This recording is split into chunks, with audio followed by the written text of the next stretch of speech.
Welcome back to the Introverted Influencer Podcast. So I'm actually on a staycation this week. My husband took off. I'm home with the kids before they go back to school, and we are just trying to enjoy our new house without getting too involved with projects because, that's what I do. So I'm doing my best to just act like, this is a VRBO or Airbnb and shut off all that creativity that I get going. And we're having a good time so far. So this week I thought it would be the perfect time to share a recent podcast where I was the guest.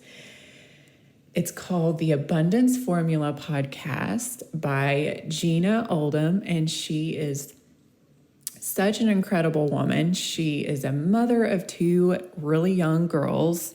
She's an orthotics practitioner. She's a national athlete, a personal trainer, and she hosts this podcast. And this was the first podcast that I have ever been a guest on. So I was nervous. So just, I haven't even listened to it because I don't like the sound of my own voice. But in this episode, I am sharing some very, very vulnerable stuff. And so it's basically just my journey, and I hope you enjoy it. I hope you find value, and I hope I didn't make too much of an idiot of myself because, like I said, I'm just not going to listen to it.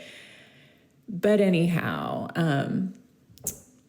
I hope you enjoy it, and be sure to also go check out Jeana Oldham. She's got an Instagram page, and her podcast is on Apple, I believe Spotify too. It's called the Abundance Formula Podcast.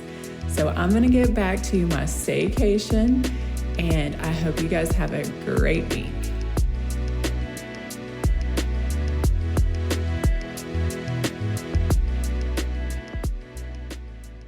All right, everybody, welcome back to the Abundance Formula Podcast. I know it's been a while. COVID and all kind of crazy stuff has happened. We have a studio now, which is so awesome. So anybody that's local, like our guests today, we're hoping to do in the studio and be just really fun and bring this to YouTube and have just a lot more ways to get in contact with us for the podcast. So today's guest, I've been so excited about having for however long since COVID now, because we were about to do it right before COVID kind of happened. This is Erica Van Slyke. She is a digital creator and founder of Designing Vibes, which is a kind of lifestyle design blog business. She has just basically hacks for the home, body, and soul. We're going to talk a lot more about that. She is the host of the podcast, The Introverted Influencer, which I can't wait to talk about with you guys. And she's been featured in some amazing media. She's been in Domino Magazine, The Today Show, HGTV, Better Home and Gardens, and The Pioneer Woman. And I know there's even more since then. So I can't wait to bring you guys some awesome content with her. So thanks for coming today, Erica. Thank you for having me. Yes, we're so excited. Okay, so for those of you that don't know Erica, go ahead and tell us kind of a little of your backstory and some insight into the journey as to how you're now this full-time, super successful blogger, mother, entrepreneur, all this awesome stuff, kind of what that's looked like. Okay, well, first of all, I've just got to get off my chest that I am so nervous. Public speaking is like my biggest fear. So if I stutter or fumble for words, y'all I'm not having a stroke. I'm just having a mini panic attack. But I'm stepping through it today. So my name is Erica, and I am a full-time blogger and a mother of two boys, a wife of 13 years, and just more recently, a podcast host. And you're probably thinking, okay, so she just said she's got like a major fear of speaking. So why does she have a podcast now? And other than my children, my biggest why right now is serving as a beacon of just hope to other women out there, and specifically mothers who struggle with depression and mental illness. So ever since gosh, I remember the age of 8, actually thinking about taking my life. So I just kind of went through life feeling like I didn't belong on this planet. I didn't understand the way our society worked, the way the world worked. It didn't seem intuitive. It didn't seem in alignment with my soul and my child's soul especially. And fast forward to the age of 21, and I had overdosed on prescription sleeping pills, and I was forced to go to rehab. And there, not only was it, I didn't have the option because that's law when you take your life, you try to, you're forced to go to a rehabilitation facility.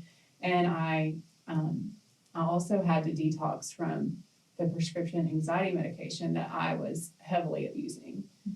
And that moment was very sobering because I knew I was made for better, and I couldn't believe I'd let myself go that far.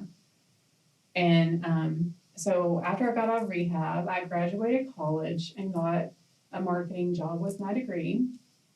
And I specialized in SEO and digital marketing. So I was actually running websites for companies and being a consultant.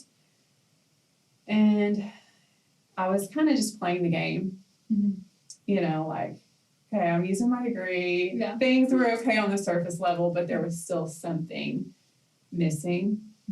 And fast forward, I'm 29 years old. I'm pregnant with my second child, and I wake up, it seems like just overnight, I wake up one morning and I don't want to get out of bed. And that is a terrifying, when those feelings of like hopelessness and despair come back, and you think you've conquered it, you think you've moved past it, and it hits you again. And you've got a baby growing in your belly. It's horrifying. I mean, I was going back to that dark place of thinking I was worthless. You know, why do I even exist? I'm a horrible mom to my firstborn because I'm too depressed to even get out of bed and like play with him. And I could see at that moment, I was self-aware enough from the first time I had fallen into that mental breakdown to stop myself.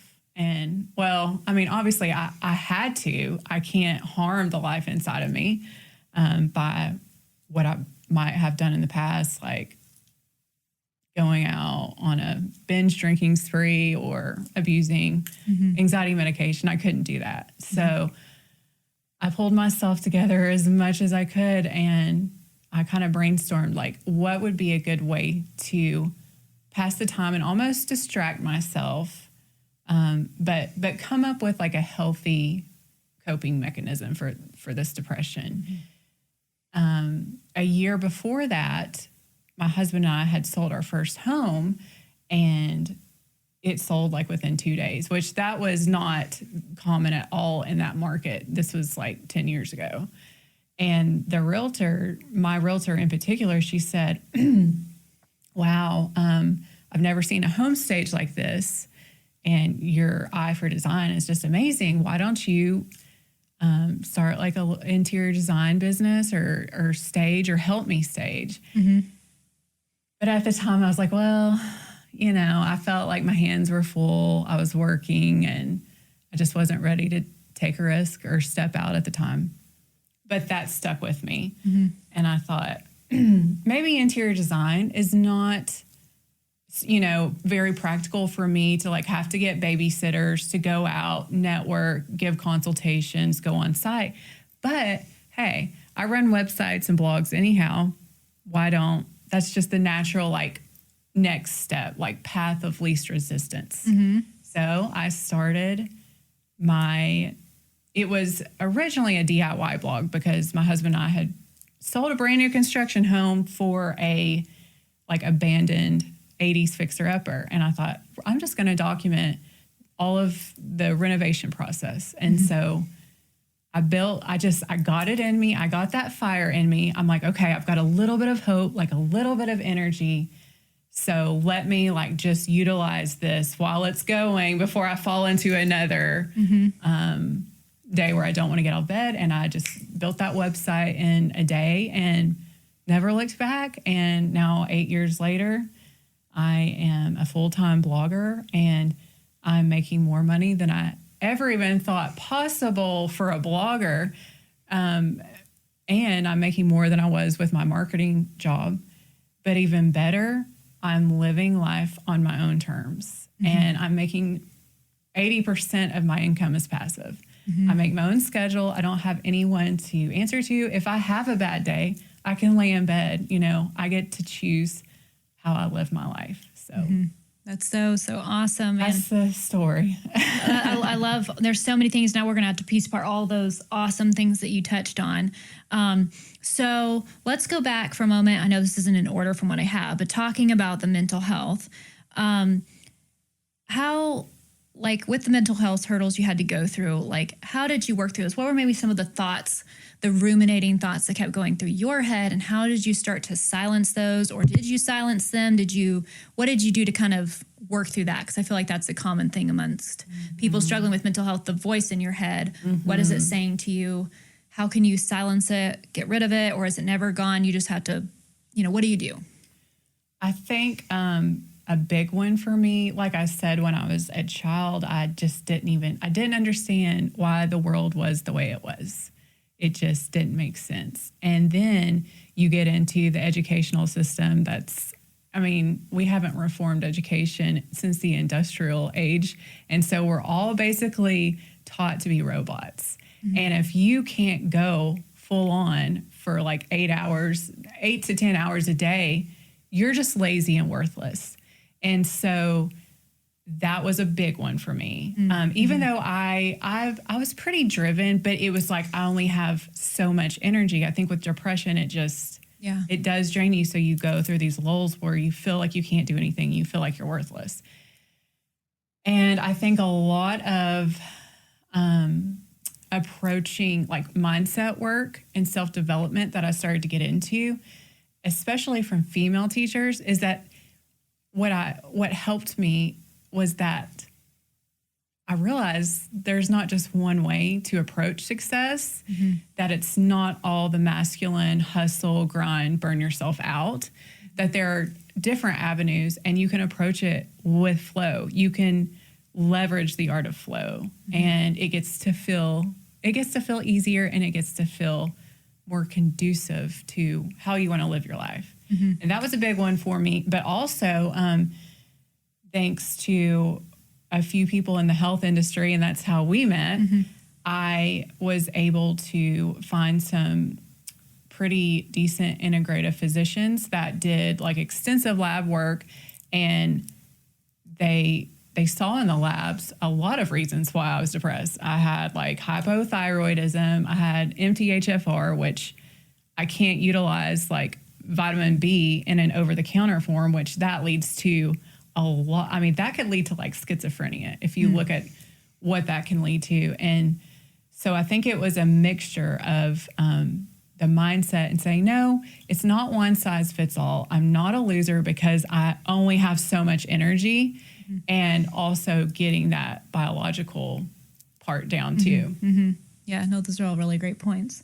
I love and for anybody out there, one of my favorite books that I read recently was from Chip Gaines called No Pain, No Gains. And he was totally talking about kind of in the education system, like he was definitely the hyperactive kid that just was not made for sitting in this box for X number of hours. And because he kind of seemed like, not focused or whatever, ADD, whatever, everybody just kind of discounted him like he was not going to be successful. He wasn't smart. He had a hard time sitting there and just listening or even to read. Like he was much more an interactive learner. Let's do it physically and it made more sense to him that way. And so obviously as he's, so he was just kind of barely getting by with the grades.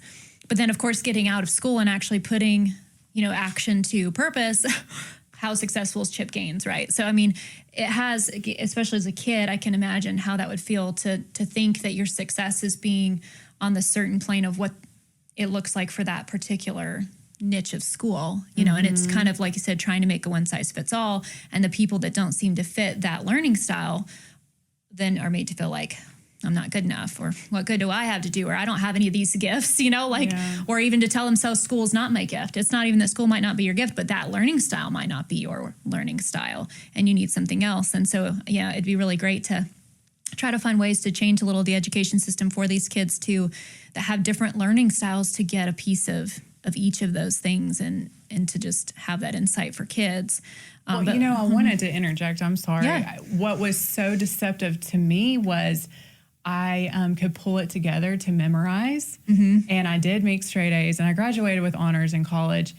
But that was deceiving, because I thought, okay, I'll get my degree. I've made great grades. I'm going to go out there and I'm going to crush it. And of course, I graduate in the crash of 2000. It was around 2009, and that was a big confidence killer. I had this idea of what I was going to be, because I did great in school, because I knew how to kind of play the system and memorize. Right. But then when it came to application and getting out there, it was just, I was like, ugh. And then when I finally did land a job, it was, I can't sit here for 8 hours at a cubicle doing this. This does not work for me. And it felt like a cage. It felt like a slow death. Yeah. Well, and I was doing some research, and it's 80% of Americans are unhappy in what they do, and 80% do not feel fulfilled and happy in what they do, which a lot of times is linked to people's jobs, because most of your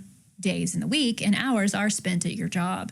And so that kind of ties into the next question I wanted to ask you about. So you decided to start this blog. I'm sure there was a moment when you realized, okay, could do this full time. This is something that lights me up. It's totally different. I mean, not totally different. I mean, you had a background that kind of could help with the blogging, but wasn't probably something you ever pictured. I'm going to be a blogger one day, full time, especially like right now. Of course, it's probably shifting a little bit more nowadays with the whole influencer wave and blogger, becoming more of a really realistic profession for people. But especially back when you were getting into it, and when I was younger, that would have been something someone would say, that's not a real job. Oh, yeah. You can't, Absolutely. So I'm so disappointed that you went and did all this education, and now you're going to spend all your time on this, and you've got kids, and you're putting your focus here and all that stuff. So what was your support system like, whether from family, friends, whatever? Was it super supportive, or was there a lot of, pushback, and how did you navigate that space? I would say in the beginning, the only person that was supportive was my husband, because we were dating and he witnessed my breakdown when I was 21.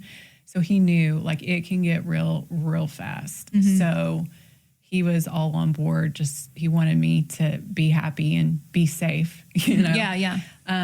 But no, nobody else got it. And to this day, a lot of people that I interact with, I don't think they really take me seriously. They don't regard what I do as a profession. They don't get it, but it's cool. A lot of the people closest to me that didn't understand, now they're like, oh my God, Erica, you're a genius. Know, I'm so jealous of you. You don't have to deal with a boss. You don't have to deal with an angry client.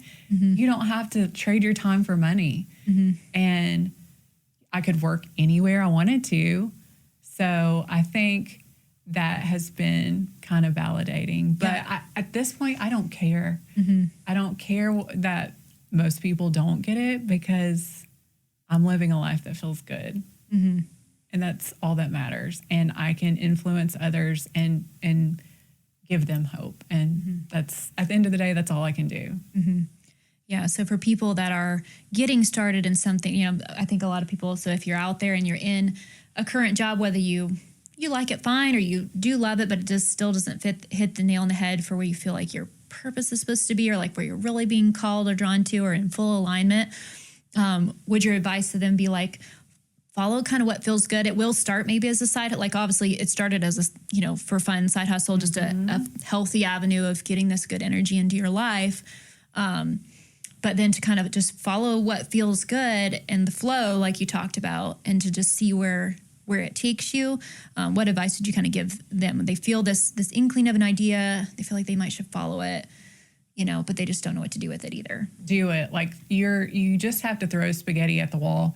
And as much as I say that I was completely like a blogger, I did take on some interior design clients, but it was just a pain because the only time I could take it on at the time was when my husband was off work on weekends. So it's like I had, the blog and a full-time job and children. And then on the weekends, I'd have to go meet with clients, and I just don't think my heart was in it enough. Mm-hmm. So I did try, different things, but blogging's just what stuck. So I just say action is where you're going to get clarity, and it's where you're going to either get confidence and with your wins, or you're going to get wisdom with your failures. That's awesome. So you can't lose, Yeah. No, I love that. Yeah, just start trying stuff. It doesn't matter if it didn't work out. That's just direction. It's not like anything bad towards you that didn't work out, or it wasn't how you thought, or you didn't love it as much. Perfect. Now you know to move elsewhere and to follow the new breadcrumbs that come. I love that. That's such a great breadcrumbs. It's all about the breadcrumbs. Yeah, for sure. It's like you wish you could, of course, have the whole loaf, but it's not going to work that way. It's just going to be a little. It's not, and our ego wants the whole loaf, of course, because we're so afraid of, lions attacking us in the jungle, and our ego's trying to protect us. But you've got to not identify with that voice in your head. You've got to recognize it for what it is. It's this primitive tool to keep you safe from threats in the woods. Right. But it's holding you back from living in your true, authentic power. So. Yeah. I love this one woman I love to follow that's a motivational speaker and an author. Her name's Lisa Nichols. She phrased your relationship with fear really great. She's like, fear isn't even something to be afraid of. She's like, fear is there to give you direction. So fear is more like making you feel like, okay, I need to be a little more prepared. Okay, so I'm afraid of this particular thing. What's making me afraid? Do I feel like I need to be better prepared? Do I need to do a little more research? Do I need to do a little more homework? Do I need to ask somebody some questions? It's more like depending on what you're looking at, a preparation tool. Or if you're afraid to speak, or you're afraid to do a podcast, well, why is that? Okay, well, so I feel like I'm nervous about speaking. Well, what can you do to make yourself feel better about speaking? And so it kind of can just be a guidance tool as opposed to just fear. I shouldn't do it. Yeah. That doesn't mean I'm supposed to not be here because I'm afraid of it.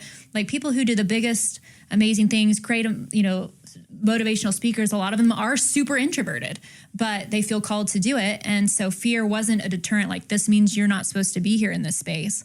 It's just, okay, how do I get as prepared as I can be so that the fear is just getting me more prepared so I do a better job as opposed to being a deterrent. And I thought that was kind of the first time I'd heard it phrased as like, it can be just more educational as opposed to, I love that. You're not supposed to be here. You don't belong. You're not good enough. And all those stories that kind of tend to be what we think fear is the sign of. So I thought that was kind of cool. That's great. I love that. And then into the blog. So kind of tell us a little bit about maybe what it felt like or how you kind of knew when to shift it from being the side hustle / strictly for this positive energy to being the full-time thing, like the experience of letting go of the faithful 9 to 5 and going all in and kind of burning the boats type situation. Okay. Well, I don't want to give the false impression.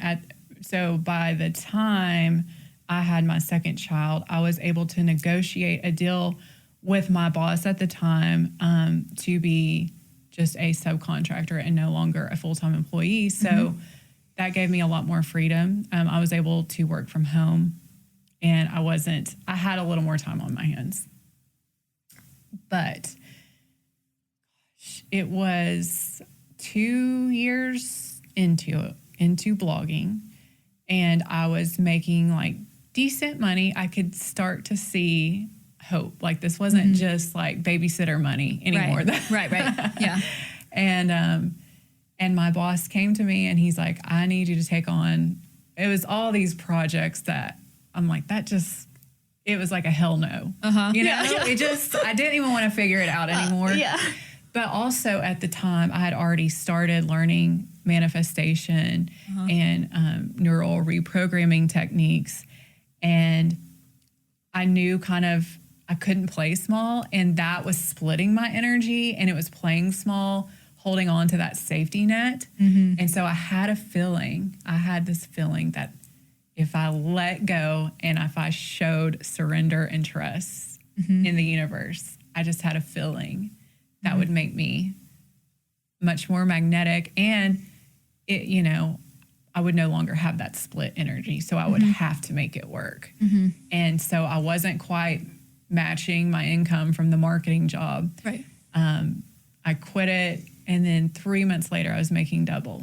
So that's what taught me that's what's teaching me to step through the fear, because most of the time I'm always rewarded when I do step through that. Yeah. Yeah. And I feel like that intuition's never wrong. Like you kind of know when the moment is, like, you're not quite, it's not, you don't see that glimmer of hope just yet that it's the right time. You kind of know intuitively when it's the right time. Doesn't mean you're fully set up. Doesn't mean all of the ducks are in a row at all, No. And like I you freaked out. Like, don't get me wrong. Yeah. I was freaked out. Yeah. Very, like, what did I just do? Yeah. I just lost like stable income. But at the same time, a point that I would love to make is that I watched both of my parents, educated, corporate jobs. They both got laid off in their 50s when the market crashed. And I watched that, as I was about to graduate college. And I'm like, really? There is no stability anymore. So you might as well just do what you want to do. Yeah. Or heck, even we've the learned with safe COVID, job- right? Yeah, exactly. COVID, like everybody now is more trying to think, even if they had a job that they loved that was the 9 to 5 or whatever, is starting to have the gears rolling of what else could I also do that's something that I love, that I can have, that I don't, that if everything gets shut down, our life, our income, our options aren't shut off, and so I think a lot of people are looking for those kind of things. And especially where it's kind of getting sort of back to normal now, this is really the time not to just get dormant with it, because it's not like it couldn't happen again. Right. And so to start thinking of the ideas, what's something that lights you up that's not maybe what you're currently doing, so that you can just be prepared and ready and have options. Like, if anything, it's just another passive income stream. It's just like a blog. And there's no overhead. There's hardly any overhead. So you really can't lose. There's not much of a risk. And you get to these points in your, at least for me in my blogging career, where I'll have a lot of traffic going, things are going well, and I can just kind of hit it on like auto pilot and kind of be a slacker for a while. And then it doesn't have to consume all of your time, is what I'm saying. And you could still have that 9 to 5 job that you like, and just use like blogging as just like a rental property or a stock investment. Yeah. So with your blog, so originally you had to get it built up. Kind of, can you tell a little bit of the process from like you get a blog started? How do you really start getting traffic? What are the things that when someone says monetize a blog, what are kind of those different ways people monetize a blog, and how do you go about shifting it to that space where it's not just the blog with empty, that's not anything monetized, but to work to get it to monetization? So first of all, I would like to preface this as just letting everybody know that if you want overnight success, like blogging, it is a long game. It really is. And I would recommend you choose something that you could write about for years and years. And so it's got to be something that you're passionate about, curious about, and can continue to come up with content, because you can't just leave your blog stagnant either. So what a blogging coach told me, I thought it was a pretty good idea. She said, like, write your content out for like 6 months to a year, and make sure you can do 1 blog post per week. And if you can do that within your first year, you're pretty likely you're passionate enough or knowledgeable enough about it to actually start a blog. And also, I don't want to be like poo-poo on endless possibilities, because I do love to co-create with the universe and limitless possibilities. But I do think it's important to really niche down those first few years. I started off strictly interior design, DIY, until I was really established. And then I was able to play with it a little more. Yeah. In terms of actually monetizing, I don't do a ton of sponsorships, because I don't like to feel like I'm working for someone, and I only have so much energy. So I want to dedicate it solely to like, not guaranteed income, but like what's most likely to. I feel like a lot of sponsors right now just want to give you product, and I'm like, no, like glitter is not going to feed my family, like I want the money. So I am, 70% of my revenue is ad revenue. And then I would say about the other 20% is affiliate commission revenue. And then I'll just randomly take on sponsorships just every once in a while if it's something like I'll use or if I can get behind, but it's not something that I pursue. Right. And what's awesome, the advertising agency that I'm under, Mediavine, I think you have to have like 50,000 sessions a month to qualify with this agency that I've been with for years. What's a session? It's a metric, like a traffic metric, Okay. like Google measures, Okay. Google Analytic. Okay.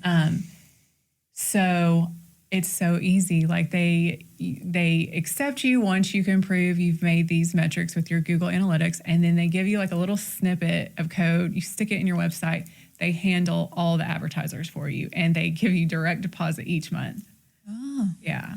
So they don't have to, so you don't have to like get a certain amount of people that officially from your website show evidence that because the ad was on your website, they bought XYZ. It's just more that you're bringing the people as opportunity for them. Eyeballs That's on great. the So then ads. you don't have to actually close a deal, basically. Close a deal. That's it's more the so affiliate. nice. It's like set it and forget it. My job is just to come up with get the traffic. helpful content. And but now the affiliate marketing, that is commissioned. So Right. the person does, once they click on like a link that, let's say I'm doing a DIY tutorial and I'm like, I use, The pillow. this drill. Yeah. And I have an affiliate link. I'm like, you can buy this here, the same one. The person would have to click on that link and actually purchase it, but they can purchase anything within that shopping cart and I'll get a cut of it. So So then to get that, say, 50,000 eyeballs, what did you do to get to that number? Like if you knew, okay, this is what I need to be part of this ad agency, what did you kind of do to get your blog to that number or to that range? Just put out good content and it kind of just happened, or what did you do? I mean, since I did have a background in search engine optimization, I knew best practices, but I didn't really let that dictate the content. Right. It was like, I'm inspired. I want to do this. I have this idea. I'm going to do it. I don't care if I look into the analytics and see, oh, that's too competitive of a keyword. I'm not going to do it. No, like if I'm inspired, I'm going to do it, but I'm going to use best practices.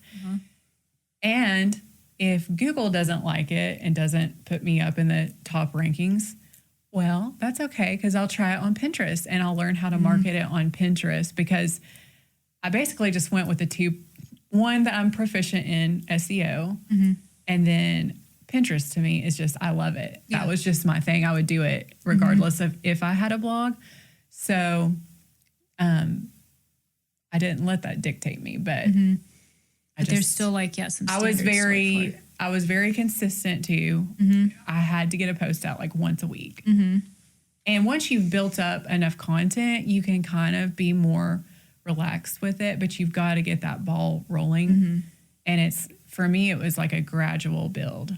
And it took you, how many years was it before you were able to get in, say, with the ad agency? Did it take you to get to that number? I think it was like 2 years. Okay. Yeah. Like I had 2 or 3 blog posts that went. So SEO is a long game, and that'll take you a good year to really get that down and to start seeing results from the SEO. Pinterest is a little faster. So Pinterest is actually what helped me a lot that first year.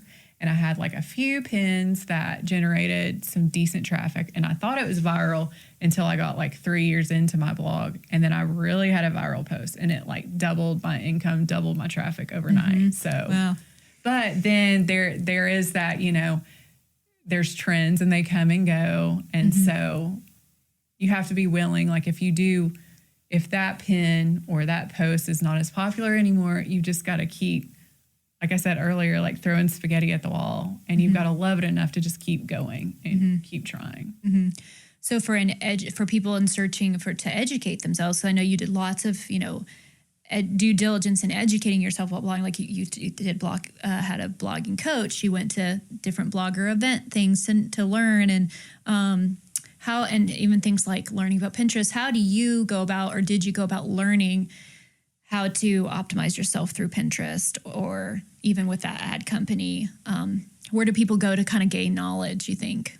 Girl, How do they start? I was cheap at first. I didn't want to invest that much. So Google University, I just typed the question in and I just taught myself the Pinterest thing. That's cool. I actually did not invest in a coach until I had gotten on with Mediavine and I was starting to make some serious income. And I'm like, hey, okay, like maybe I shouldn't have waited that long, but. And then tell us kind of about, so you've been in these big magazines, you know, HGTV, Better Home and Garden, Pioneer Woman. How did some of those opportunities come about? How did you kind of land some of those features? How do people think once they're, say, at the consistent level like you were, or when, I don't know when those came about for you. Tell us a little bit about that. Like maybe what was your first big magazine get in and like how did that come about? So it was 2.5 years into blogging, and one of my New Year's resolutions was like, I'm going to be in a magazine. And I found like a lot of different editors' emails from different publications, and I just pitched. The thing about it, I pitched a blog post that had great photos. You know, I shoot in RAW first. I've learned photography. And so I made it as easy as possible for them to pick me because that way I have all the content for them. I have the images for them. You know, they don't have to invest in a travel budget to do a shoot or photographers or styling, any of that. So that was the big thing is I'm going to make this as easy as possible for all of these publications. And I just reached out to random ones, and it took 2 months to hear back from the editor at Better Homes and Gardens, and I was featured in June 2017 issue of Better Homes and Gardens magazine.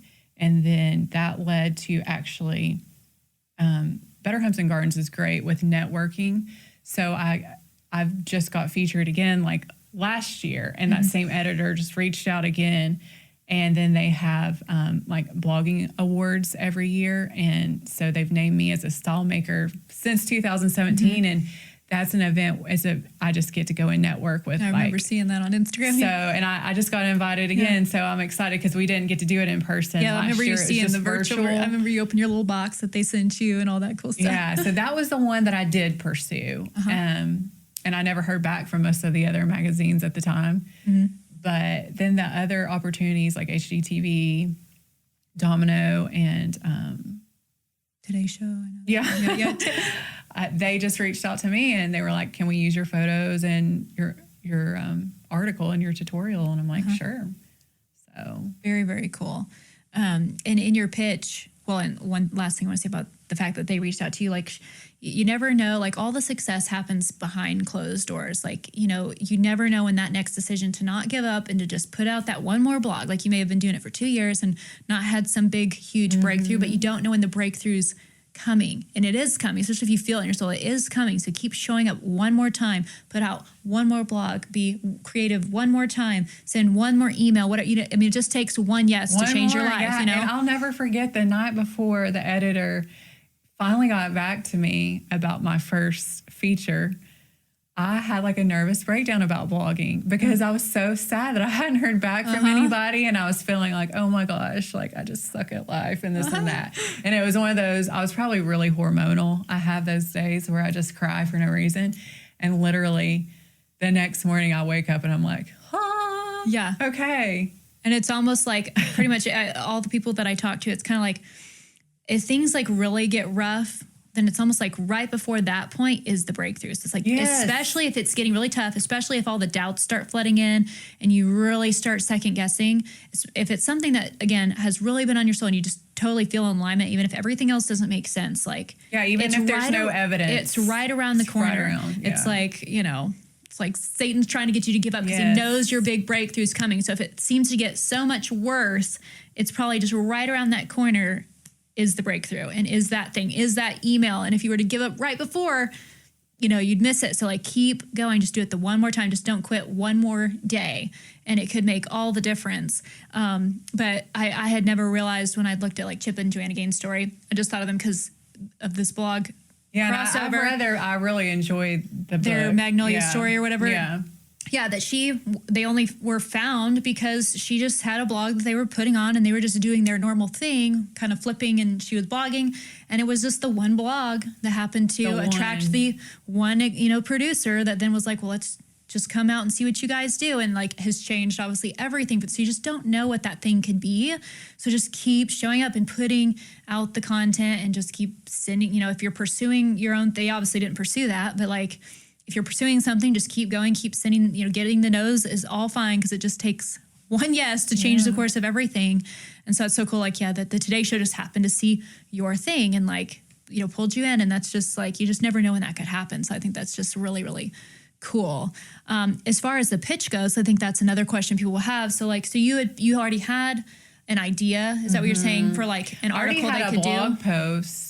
It was like a tutorial. A lot of them were tutorials or room reveals. So I already had the written post with the photographs on my blog post that was already live on my site. So I would, the pitch wasn't much at all. It was like 2 sentences, because I know they're busy. Right. And I just kind of explained the project. And it's like, here's an idea. I think your readers would enjoy this.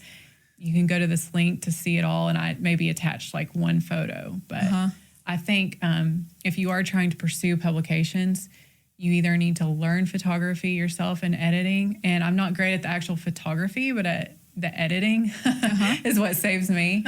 Or invest in a professional photographer, because you're just trying to make, think like that publication would think. You're saving them money by just handing it all to them. But what I'll say too, a lot of the magazine features are not really what built me up or even really did that much for my traffic. It was more like a cap and a feather, and like recognition that I was doing the right thing.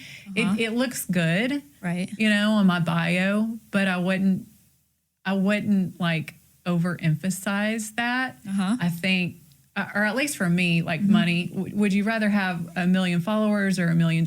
Right. Me personally, I'd rather have the money. No, I think that's so great for you, because I think people get stuck on that. Like, man, I haven't been in this feature. I haven't been given this outside validation, right? In this way that we think it should be. Outside validation at the end of the day. I mean, it's nice, and it felt like a wink from God that this was happening. Like I was still on my right path, but it's not. It didn't really do a ton for my traffic and my income. But what would you say has contributed the most to what brought in I guess just mainly getting that with the ad agency, like putting out good, regular, consistent content. And then getting the eyeballs so that you could partner them with the ad agency. For me, and that's why I really neglected social media, because at the time I didn't see, like Facebook, once they changed an algorithm, I was kind of posting there, and then they changed an algorithm and nobody saw my stuff. And I'm like, this is a waste of my time. Like, I've got to keep it on money-making activities. And if that person's eyeballs are not on my site, I am not getting paid. So I'm not going to sit around and stress over vanity metrics on Instagram. Why obsess over comments and likes and followers? That doesn't translate to money. Right. It doesn't. I mean, it might look good if you're trying to do a sponsorship that you can show those metrics, but at the end of the day, that's not really... Yeah, well, I love that, because I think that confuses people. Yeah, it's just more taking, or they'll feel bad, like they're going to fall behind in their profession if they're not keeping their Instagram up or what. I know, like, I've struggled that with before, because like I haven't been as active recently this past year since having my second baby, but I probably made a lot more money than like when I was before, so because who cares? It's like just really a vanity metric. Yeah, it's like put more of your time, instead of making the photo shoot that you need to do for the Instagram, into, like you said, the money making activity. That takes a lot of time to do. Yeah, it's like now that's where I've just been so bad about posting. I mean, and that's the way I look at it. I'm like, well, I actually should just be making all the photos for the content on my actual blog and coming up with more ideas than stressing over like getting the lighting or the styling right for an Instagram photo. Right. Well, I think that's huge for people to hear, because it can definitely, what society feels you should do is really totally a smoke and mirrors as to where the success is, like you're saying. So that's really cool. One thing I want to touch on before we kind of close here is, so you are a mom. and an entrepreneur, and so many mothers out there have, higher personal aspirations for career, but also want to be a really great present mother. What can you say to them as to how you can kind of do both and what that looks like and how you kind of dealt with the mom guilt that all of us feel? Well, I I will admit that I don't feel like I'm doing both at the same time. Mm-hmm. And I'm sure there's not this perfect balance. Yeah. Ever. Yeah. I'm definitely, that is one of my core wounds, is navigating that. What I will say is you just have to make peace with the fact that motherhood is going to be probably very different in daily life than in your dreams and what you thought it should be. Mm-hmm. And when I got pregnant, it was not planned. We weren't trying, but we weren't not trying. And I thought, oh, well, I don't understand why people would work and just send their kids to preschool or daycare if they're not going to be with their children. I'm going to be a stay-at-home mom. I'm going to do crafts and, I just saw myself as this perfect, stay-at-home mom. And then I had the privilege of being able to work, do my marketing job from home when I negotiated that. And I was like, oh my gosh, these kids, once they stopped napping, I'm like, no, they're out. And the first true and major investment I made in my business was childcare. And so I've just had to reconcile and realize that, okay, that was what I thought it should be, but that's not what it is. And that's okay, because what's the point in kind of forcing myself to be miserable to execute this dream that I had essentially I think it's just about finding happiness within yourself, because that ripples through your children. And if they see you happy and thriving, they know it's possible for them. And especially when they see you stepping outside of the socially acceptable norm, that I think that opens their eyes to what's possible. And they realize they don't have to get a 9-to-5, that they really can pursue something they love, and they don't have to be miserable and feel like they're stuck in a cage working for someone else.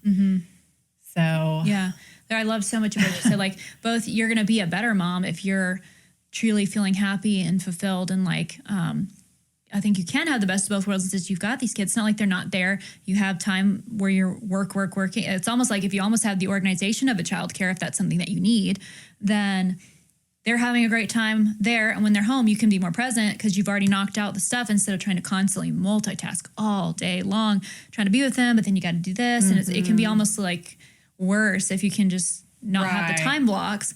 But then too, I love how you're talking about, if we're going to preach to our kids, pursue your dreams and all this stuff, but there's a point in their life they're going to reach where they're going to look at you and be like, well, why didn't you? If you haven't, especially if you're not right where you feel you're supposed to be, they're going to figure that out at some point. And so then at that point, they're who you kind of look to as the first examples of what they think is possible. And so, especially if you want to tell them to pursue what they truly feel called to do, and you didn't, definitely so much of what we have in childhood is caught, not taught. And so thinking about those things, especially in what, your career, what you're going to spend doing the majority potentially of your time, depending on everybody's family circumstances, is super important.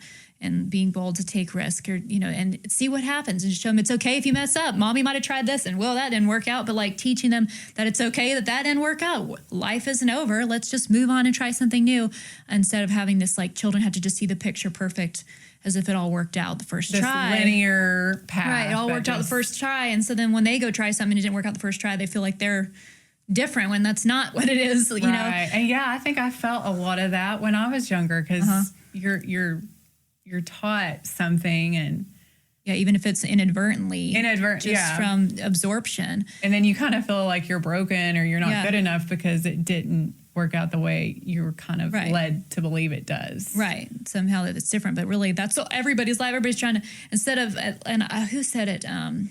It shouldn't be fake it till you make it. It should be act as if. you know, and so live as if you're that future person that's doing the things you want to do, and you're going to become that person, and you can be that person today, and show your kids that, so that they aren't, the doubt doesn't just consume them, that they think what in the future is possible. It totally is. And it's okay to mess up along the way. That's all part of the journey that gets you there in the first place and makes it even more substantial of a story for everyone else. Nobody else is perfect. So when they hear your story and all the screw ups that happened along the way, or the things that, like you had said earlier, weren't screw ups, but were like giving you guidance toward where you know, what was really meant for you. Like, that's so good for our kids to see, especially from the parents, you know, themselves, since that's where their first beacon, I think, to all of that.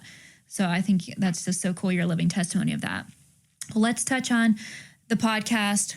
You know, I know you said a little bit as to why you started it. Tell everyone a little bit about what it's about, who it's for, and that kind of stuff. The Introverted Influencer. I started this podcast back in February. There had been just a tug on my heart.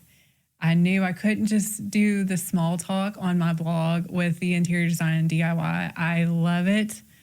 I'm still so passionate about it, but I felt called to cover more substantial kind of topics, and especially like mental illness. Like I said, it is so my why. And thank God I have an incredible supportive husband, but I think about those women that might not, and they need somebody, and I want to be that somebody to just show them, number one, that they're not broken. Their life hasn't passed them by, that it's possible. Whatever they dream, they can bring it into fruition. That the one size fits all, just masculine hustle approach, that's not the only method. That's not the only way to get what you want. And just hope, really. I mean, God, in this world we live in, especially someone that's overcome with like grief and hopelessness when you're depressed, just hope. Any way I can give hope to women. And so, like I said, public speaking has been my greatest fear. And I can't believe I'm doing this, but it's me just stepping out and walking that path that I know, you know, to make a greater impact. So. Yeah. Well, we're so glad that you've come today. And I wanted to add too that I know you said kind of, I guess in a more practical sense, I do try to talk about like monetizing your passion. And then of course my thing is going to be blogging, but I think it can be applicable to just really any business owner, because everyone needs to be in the online space right now. So I think it can apply to anybody, but it's a mixture of practical entrepreneurship advice and then kind of the energetic woo-woo spiritual side too. So yeah, no, I love that. And I know we talked earlier about how no matter what you're doing, whether it's relationships, career, whatever, like the mindset of approach to what life is and our perspectives we choose really dictates everything. So I think that's perfect to have in there, whether entrepreneurs are listening or just women who need hope are listening. Like, all of those things are really the baseline, like where education for optimal living should come from. So I think that's the perfect thing to have as part of that. And just, of course, being such a beacon for anyone that feels shy or feels like, how do I get my message out? That if you can do it, anybody can, and you're doing it. Like, you sound so great. I know you're like obviously have the critique of, you know, yourself. I feel comfortable with you now. You've made me feel comfortable. So I appreciate that. Well, the last question I just absolutely love asking everybody, and it's just so cool to hear everyone's different answers and approach. But what does living an abundant life mean to you? And if someone were to ask you how they could start to build an abundant life, what would you tell them? Living an abundant life to me, freedom is everything. So I equate abundance with freedom. Freedom to live life on your own terms, do what lights you up, get paid for what lights you up. And it's not about necessarily a look as much as I am a very visual person. I mean, what I do, but it's about a feeling, this feeling of freedom and ease and alignment. And I would recommend to anyone interested in pursuing a life of abundance, I would say start with mindset. Like, we have been fooled into believing that we live in a world of competition and scarcity. And if you start to learn about like quantum physics, split particle theory, quantum entanglement, it's proof that we live in a world of expansion. So I would start with mindset and study abundance consciousness, because it makes just the biggest difference in the way I perceive the world and in my results in my business. Yeah. So Yeah.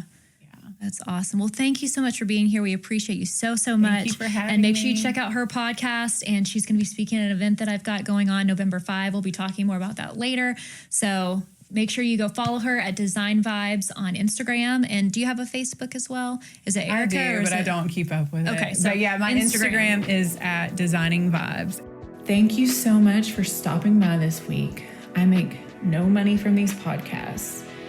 So the best way you can support this show is by leaving me a 5-star review on whatever podcast platform you use, or by sharing it with a friend, or by screenshotting this episode on your phone, uploading it to your Insta story, and tagging me in it at Designing Vibes. Sending you my love.